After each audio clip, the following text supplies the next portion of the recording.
kung ito man po ay pagpapala, kailangan po yun po ay tanggapin natin na tayo po ay pagpapalain.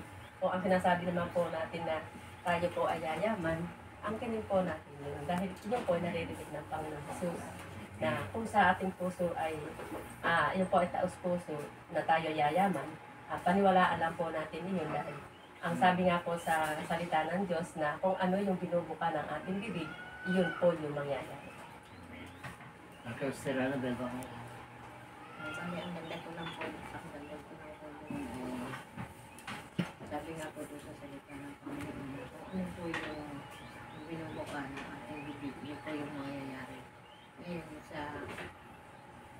ang sabi nga po doon, kung ano yung binubuka ng ating bibig, yan yung magaganap sa buhay natin.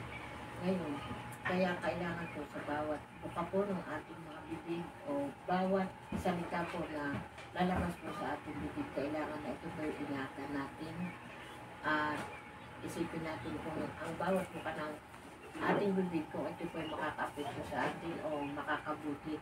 Dahil bawat salita po natin ay ito po ay may kapangyarihan at ito po ay mangyayari sa ating buhay kung kagaya nga po sabi ni Pastora Elsie na kung ano yung sinasabi natin